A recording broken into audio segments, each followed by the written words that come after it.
साल 1858, मार्च का महीना। झांसी के किले के चारों ओर धुएं की लहरें थीं, तोपें गरज रही थीं और ब्रिटिश सेना दिन रात हमले कर रही थी।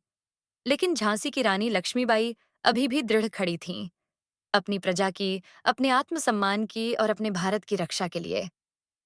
रानी झांसी की बुर्ज पर खड़ी थीं, आंखों में आग और हाथ में तलवार। उनके पास केवल दो विकल्प थे, आत्मसमर्पण या प्रतिकार। और रानी ने तीसरा रास्ता चुना, बलिदान के साथ सम्मान। झांसी मेरी माँ है, रानी ने अपने प्रमुख सेनापति दौलत खान से कहा, और कोई भी माँ को छीन नहीं सकता जब तक उसकी बेटी जिंदा है। उनके चारों ओर स्त्रियों ने भी शस्त्र उठा लिए थे। झलकारी बाई, सुंदर और बहादुर, रानी की वेशभूषा में दुश्मनों को भटकाने के लिए तैयार थीं। बुंदेलखंड के किसान, साधु और नौजवान सभी एकजुट थे। करात, जब किले की दीवारों पर चढ़ने की कोशिश में कई अंग्रेज सैनिक मारे गए, रानी ने एक साहसी योजना बनाई।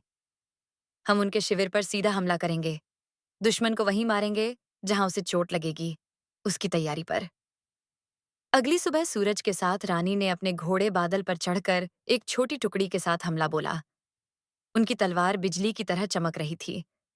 अंग्रेजों को अंदाजा भी नहीं था कि एक औरत इतनी रणनीतिक और शक्तिशाली हो सकती है।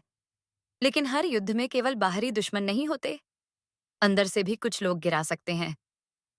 राजमहल में एक बुजुर्ग दरबारी ने चुपचाप अंग्रेजों को गुप्त रास्ते की जानकारी दे दी।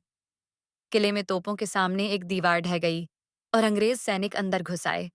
रानी समझ गईं, अब झांसी को छोड़ना ही पड़ेगा। रानी अपने कमरे में थीं, गोद में उनका दत्तक पुत्र दामोदर। घोड़ा बादल बाहर तैयार खड़ा था। झलकारी बाई ने वादा किया, मैं रानी बनकर उनका ध्यान भटकाऊंगी। आप अपने बेटे को बचाइए और फिर से लड़ने लौट आइए। रानी की आंखें नम थीं, लेकिन भावनाएं चट्टान की तरह मजबूत। झांसी हारी नहीं है, मैं अब भी जिंदा हूं। आधी रात, आग और चीखों के बीच, रानी ने अपनी साड़ी को ऊपर कसकर बांधा, तलवार कमर में और बच्चा पीठ पर बांध लिया।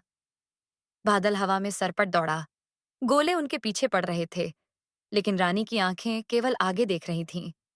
किसी ने कहा, उस औरत ने उड़ती चिंगारियों के बीच से निकलकर अपना इतिहास खुद लिखा। रानी कालपी पहुंची, तात्या टोपे और अन्य क्रांतिकारियों से मिली। वहां से वे ग्वालियर की ओर बढ़ीं। एक और युद्ध, एक और बलिदान।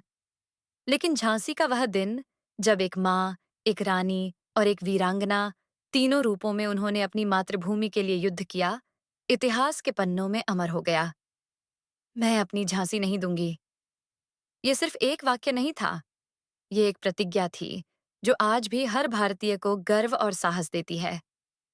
अगर आपको यह कहानी पसंद आई, तो लाइक करें, सब्सक्राइब करें और कमेंट में बताएं कि आप भारतीय इतिहास की और कौन सी कहानी सुनना चाहते हैं।